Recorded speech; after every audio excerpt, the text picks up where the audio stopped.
Whoever governs Singapore must have that iron in him, or give it up. This is Singapore today, one of the richest economies on Earth. But how could a tiny island with no natural resources ever reach this level of wealth? How did a country once drowning in poverty, instability, and uncertainty transform into a global financial powerhouse? With a GDP per capita surpassing major economies like the United States and Germany. How did a fragile state, born in crisis, become a model studied by the world's most developed countries? And at the center of it all stood one man. Because nobody, no group of men have got the will, have got the capacity to do more for this country. A leader who did not inherit stability. A leader who did not hesitate. This is not a game of cards. This is your life and mine. I've spent a whole lifetime building this. A man who believed that survival was non-negotiable. As long as I'm in charge, nobody's going to knock it down. And perhaps the most uncomfortable question of all. What did it cost to build this miracle? And who paid the price? From overcrowded slums to one of the highest standards of living on the planet. This story is far more extraordinary than it first appears. Let's get into it. On the 9th of August 1965, a 41-year-old man sits in front of a television camera. His name is Lee Kuan Yew. He is the Prime Minister of Singapore, and he is about to deliver devastating news to his people. Just hours earlier, he signed the document that separated Singapore from Malaysia. As he begins to explain what independence means, his voice cracks. He stops. He looks down. You see the whole of my adult life. And on live television, he cries. This is not a victory speech. It is the announcement that his country has just been abandoned. Singapore had joined Malaysia in September 1963, hoping economic union would guarantee survival.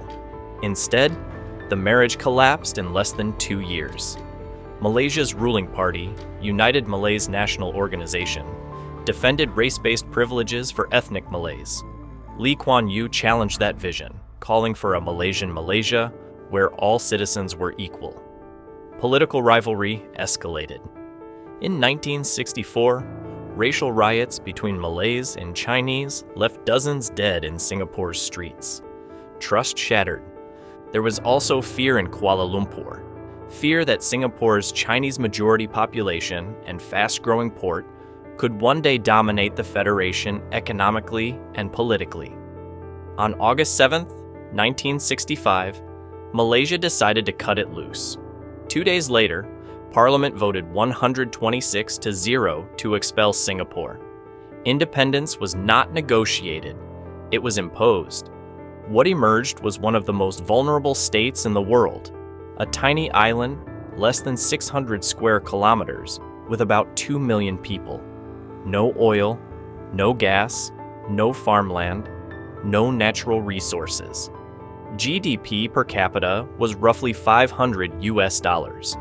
The unemployment rate was huge. Almost 80% of the population lived in overcrowded kampongs and informal settlements. More than half could not read. Singapore had no army, no air force, no navy. Almost half its fresh water came from Malaysia under agreements signed in 1961 and 1962.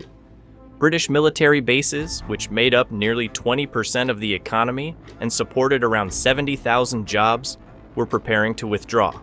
If they left, and if Malaysia turned off the water, the country would suffocate. The region offered no comfort. Indonesia was conducting confrontasi, and bombs had already exploded in Singapore earlier that year. The Cold War loomed over Southeast Asia. To many foreign observers, this tiny island did not look like a nation. It looked like a mistake. Even Lee knew the odds. In 1942, he had watched the British Empire collapse to Japan in just 70 days. He understood how quickly power disappears. Independence meant nothing without recognition. Lee Kuan Yew moved immediately. On September 21st, 1965, Singapore entered the United Nations and soon joined the Commonwealth. For a country many believed would collapse, recognition became its first shield. Singapore was now a sovereign state, but recognition did not guarantee safety. The region was volatile. Indonesia was still waging confrontasi. Months before independence, Indonesian Marines bombed McDonald House in central Singapore. Civilians were killed. The attackers were captured and later executed. In Singapore, they were terrorists. In Indonesia, they were heroes. Tensions could have exploded. Instead, Lee chose cold pragmatism. Years later, he laid flowers at the Marines' graves, not as an apology, but as calculation. Survival required restraint. In 1967, Singapore joined Indonesia, Malaysia, Thailand, and the Philippines to form the Association of Southeast Asian Nations. The objective was simple but critical: stabilize a fragile region long defined by conflict, suspicion, and ideological rivalry. For Singapore, this was never abstract diplomacy. It was survival logic. But diplomacy alone was not enough. Singapore had no real military. British protection would not last. Lee drew a harsh lesson from history. No one was coming to save Singapore. Compulsory national service was introduced. Every able-bodied young man would serve. An army had to be built, not gradually, but urgently. This is my country. This is my life. This is my people. You will trample over us, over our dead bodies. Lacking experience, Singapore quietly turned to Israel, a state that understood survival under constant threat. Israeli advisors helped design the structure, training, and doctrine of the Singapore Armed Forces. Within just a few years, the island was no longer defenseless. Internally, corruption posed an existential threat. Lee's response was uncompromising. Get the people of Singapore, help me teach you a lesson you won't forget. And I'm prepared to start all over again. The Corrupt Practices Investigation Bureau was empowered. No office was untouchable. Penalties were severe. Enforcement was relentless. Stop it. Get back to work, restore discipline, then argue your case. Clean government became doctrine. In just a few years, Singapore secured legitimacy, defused hostility, built alliances, created an army, and cleaned its institutions. The accidental nation was no longer merely surviving. It was preparing. Singapore's population was roughly 3/4 Chinese, with significant Malay and Indian minorities. A small island fractured along ethnic lines would not last. Instead of favoring one group, Lee imposed a rigid framework of equality under the state. The Constitution recognized 4 official languages: Malay, Mandarin Chinese, Tamil, and English. Malay became the national language, a symbolic nod to the region, but English emerged as the working language of government, business, and education, politically neutral, economically strategic. Language policy was only the beginning. Schools became instruments of nation building.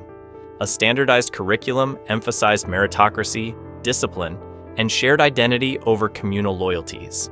Advancement would be earned, not inherited. The state was not merely educating students. It was shaping citizens. English was paired with bilingualism. Students mastered English for global competitiveness while retaining a designated mother tongue. Identity and economic strategy moved together. Housing became another powerful tool. Through the Housing Development Board, hundreds of thousands were moved from slums into high-rise apartments. Decades later, this integration would be formalized through the 1989 Ethnic Integration Policy, ensuring Chinese, Malays, and Indians lived side by side. Segregation was not allowed to emerge. Religion, too, was tightly managed. Freedom of worship was guaranteed, but public order always came first. Speech capable of inflaming communal tensions was not treated as harmless expression. Externally secure did not mean internally stable. Communist movements, labor unrest, and ideological conflict threatened cohesion. Stability required control. Then came demographic intervention. In the 1970s, facing overpopulation and limited land, the government launched the Stop at 2 campaign. Families were encouraged, and sometimes pressured, to limit births. When fertility later fell too far, policy shifted again. This was not governance in the Western liberal sense. It was design. To Lee, these were not ideological preferences, but survival calculations. Small weaknesses could destroy small countries. Lee Kuan Yew was not simply running a government. He was constructing a society. Security and social order created stability. Stability created opportunity. Now Singapore faced its defining question. How does a country with no natural resources create wealth? The answer began in 1961, when Singapore brought in Dutch economist Albert Winsemius. His advice was blunt. Forget ideology. Focus on jobs. Industrialize fast. Attract foreign capital. Keep the system clean. If multinational corporations trusted Singapore, investment would follow. Lee Kuan Yew listened and moved quickly. In the late 1960s, Singapore pursued export-led industrialization. Instead of shielding domestic firms, it opened its economy to the world. Vast swamps in Jurong were transformed into an industrial estate, a gamble critics mocked as Jurong folly. But factories soon rose where mangroves once stood. The government's Economic Development Board aggressively courted foreign investors. American and Japanese firms established operations. Early strategy focused on labor-intensive manufacturing to reduce unemployment, but the long-term objective was clear: move steadily up the value chain. Competitiveness became policy. Wages were carefully managed. Strikes were tightly controlled. Productivity was relentlessly emphasized. Singapore positioned itself not as the cheapest economy, but as the most reliable. Over time, Singapore developed one of the world's most competitive tax regimes. Regulation was efficient. Contracts were enforced. Corruption was punished without exception. The Corrupt Practices Investigation Bureau, strengthened under Lee's government, ensured bribery could end careers or lead to prison. Investors trusted that rules would not suddenly change. Meanwhile, the Central Provident Fund became a powerful financial engine. Mandatory savings created a vast pool of domestic capital. Officially designed for retirement and housing, these funds also financed infrastructure, public housing, and long-term development. Singapore was saving and building simultaneously. Yet the model was never purely free market. The state became an active economic player. Government-linked corporations and investment entities, later consolidated under Temasek Holdings in 1974, allowed the government to direct capital, stabilize strategic sectors, and accelerate development. Infrastructure became a statement of ambition. Singapore Airlines, launched in 1972, built a global reputation for efficiency and service. The Port of Singapore expanded into one of the busiest on Earth. In 1981, Changi Airport opened, redefining global standards for connectivity. The island was no longer merely a stopover. It was a hub. By the 1980s, Singapore began shifting beyond basic manufacturing toward finance, technology, and high-value industries. Electronics, petrochemicals, and precision engineering replaced low-skill production. Financial regulations were liberalized carefully. Global banks and asset managers were welcomed. Singapore positioned itself as a trusted gateway between East and West. The transformation was extraordinary.